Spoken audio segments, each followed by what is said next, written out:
Hey guys, so today's video is going to be a little bit different. It's been a while since I've done this style of teaching video, I guess you'd call it, but today I want to share with you my top loadouts for each class in TF2. Now, I've done this before with my top 10 loadout series, but there have been a lot of balance changes to the game since I made those videos, and here I'm going to aim to show you my top loadouts for each class in a single video, rather than over 10 different ones. Now, generally speaking, I have one normal loadout for each class, and for some of them, I've got a wildcard loadout, which tends to be a little bit more interesting and a little bit less reliable. It's also worth pointing out that, as I'm sure most of you who watch my videos know, I have an extremely aggressive playstyle, meaning I like to jump right into the middle of a fight, deal as much damage as I can, and hopefully escape with my life. And almost all my loadouts are geared towards that type of playstyle. So without further adu, let's jump right into it. Now, we're going to start things off here with the Scout. My main Scout loadout equips the stock scattergun, a criticola, and the atomizer. Now, the stock scattergun is just an all-round solid, reliable weapon. It's a great all-rounder, and definitely my favorite primary weapon for the class. The criticola is, in my opinion, one of the most underappreciated weapons in the game at the moment. This awesome drink boosts your speed by 25% and grants you mini crits for an entire 8 seconds. For those of you who are unaware, mini crits increase the damage you put out by 35%, which is absolutely huge, and lets you put out a massive amount of damage for a short period of time. Now, the one downside of the criticola is that you will take an extra 10% damage for its duration. However, the increased movement speed makes you much harder to hit and more than compensates for it. Finally, the atomizer is going to grant you the ability to triple jump, and while the melee is much more of an issue of personal preference and you can really feel free to swap it out for whatever weapon you want, I really like the extra evasion that this weapon grants. Now, moving on to the soldier, we are going to look at my favorite loadout for this class, which most of you are probably already quite familiar with. It is just the stock rocket launcher with the gunboats and the escape plan. Now, the rocket launcher is just an all-round great weapon. While a lot of the other rocket launchers have great upsides and downsides in specific situations, the rocket launcher is great everywhere, and that is why it is always my #1 choice to take into battle. Now, the gunboats really allow you to take advantage of one of the soldier's best attributes, which is his mobility. You can use that to move in and out of a fight extremely quickly, escape from any kind of sticky situations, and get the jump on your enemy with a moment's notice. Finally, the escape plan lets you, well, escape if you get into a little bit too much trouble. Altogether, this is probably one of the most fun loadouts I have in my TF2 game, just because of the amazing mobility. I find it so much fun to run around battle, surprise people from places they don't expect, and generally just have a whole bunch of fun. We're also going to be checking out a secondary loadout for the soldier with the airstrike, the base jumper, and the market gardener. And while I don't use this loadout as often as my standard one, I'm always amazed by just how powerful this weapon combination is. I've done videos discussing it before, but this is still one of the most underappreciated weapons in the game for me. While it is slightly weaker at the start of a life, the airstrike increases in clip size with every kill you earn, and has a massively increased fire rate when you're airborne. With this weapon, you can take out a fully overhealed heavy, blow up a level 3 sentry while it's being repaired, and decimate an entire group of enemies in a single volley. The sheer number of rockets fired in each volley also means you have a pretty incredible chance of getting a random crit, which only further increases the damage you put out. While this loadout is easily countered by direct hits, it is still one of the most powerful weapon combinations which exists in TF2 right now.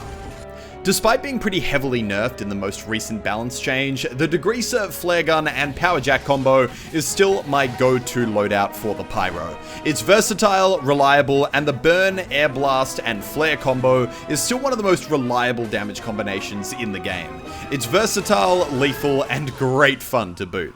The next pyro loadout is also a ton of fun to run around with.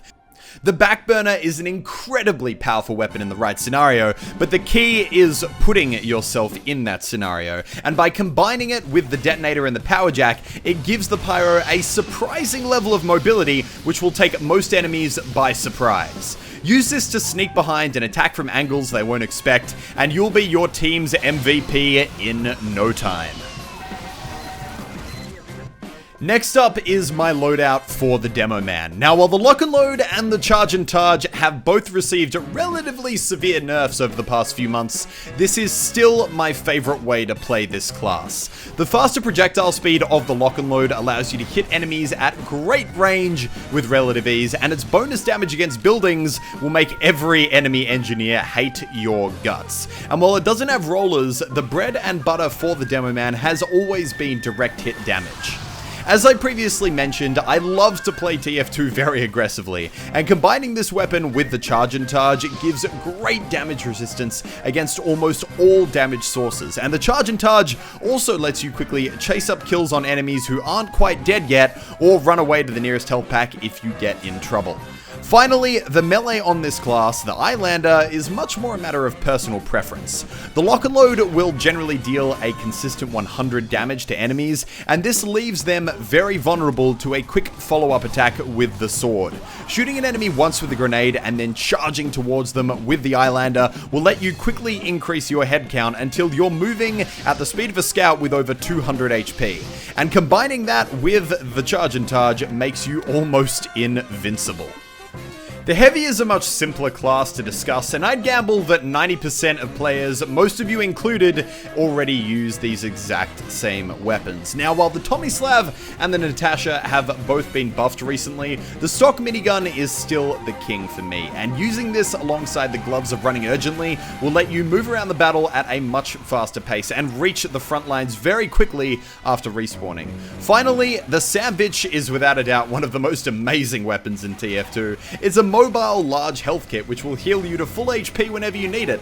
You really don't need to say anything else, and on top of that, it can even be thrown at allies who are on low HP. Next up, it's the Engineer, and for this loadout we have the Rescue Ranger, the Wrangler, and the Stock Wrench, or the Jag, depending on what kind of situation you're in. This loadout is geared towards providing the maximum survivability for your sentry. With the Rescue Ranger, you can keep the sentry alive without risking your own skin by being in the vicinity of a bunch of exploding bombs, and as you can see here, it can also be used to save your friend's sentries as well, as that engineer up on the balcony was kindly doing for me. Best of all, if the fire gets too hot and it looks like you're about to lose your precious level 3 sentry, you can snatch it from the jaws of death at the last second and begin again from a whole new position. The Wrangler will also let you target enemies beyond your sentry's normal range and double its fire rate. When it comes to choosing between the Jag and the Stock Wrench, for me, it comes down to spies. If you're getting pestered by those French bastards, then the Stock Wrench is probably the way to go. Otherwise, the Jag will let you repair and build your sentry at a much faster rate. Now, as most of you know, I don't play a lot of Medic in pubs. I do, however, love playing him in more competitive games. When you have a team you can rely on, this class is a whole ton of fun. And the clips you're seeing here are taken from a match I did earlier today in the TF2 competitive matchmaking beta. Now, for the Medic, my weapons of choice are the Crusader's crossbow, the Uber saw, and whatever medigun suits the scenario. No medigun is necessarily better than the other. It really comes down to what your team needs at the time. The Crusader's crossbow is an incredible medic primary weapon. It can heal up to 150 damage at long range if shot at your allies, and conversely it will deal 75 damage if shot at an enemy. This makes it great for giving your allies a sudden burst of health in the middle of a fight, quickly healing anyone who's outside the range of your medigun and getting them back into the fight. At the same time, you can also use it to deal great harassment damage to enemies at long range. Finally, the Uber Saw is beyond incredible. While it does have a 20% slower attack rate, being able to fill up 25% of your Uber charge with each hit is unbelievably powerful, and you can even keep your Uber running longer by going in for a cheeky hit mid-Uber charge. My sniper loadout consists of the stock sniper as the primary, the Darwin's Danger Shield as the secondary, and finally the Kukri as its melee weapon. Now, I get a lot of hate for this loadout. I talked about it in my top 10 loadout series, and I'm gonna talk about it again today. There is no doubt that using the Darwin's Danger Shield is a dick move, and it is generally considered pretty impolite. But there is no doubt that it gives you a huge advantage in any sniper battle, and the enemy snipers are your #1 enemy when playing as this class. This video is all about the best loadouts in TF2, not the most polite ones. So unless you're an absolutely incredible sniper with aimbot-like aim, I can almost guarantee you'll perform better with the Darwin's Danger Shield on your back.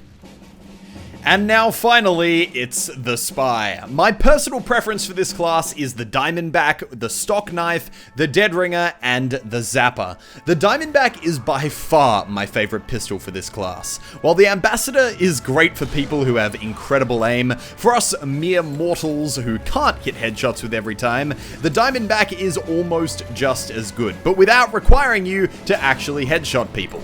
Granting you a guaranteed crit for every backstab and building sapped, you can almost always guarantee you'll have a nice stock of critical hits charged and ready to go. Meanwhile, the Dead Ringer allows you to play in a hyper-aggressive playstyle and escape if you get yourself into a bit of a sticky situation. And then finally, the Stock Knife is just a great all-round weapon for every situation. Now, I personally like every knife, and each one can be extremely powerful if played correctly, but for your average pub server, the Stock Knife will not disappoint. So, those are my TF2 loadouts. Now, keep in mind, these are just my preferences. The thing about TF2 is that almost any weapon combination can work, and finding what works best for you is half the fun. I'm by no means saying that these are the be-all and end-all of TF2 loadouts and that you have to use these things right here. These are just my personal preferences and what works for me. I'd love to know if you guys have any suggestions. Tell me down in the comment section down below. But for now, I'm heading off, so thank you all so much for watching. I hope you enjoyed, and I will see you legends in the next one. Bye-bye.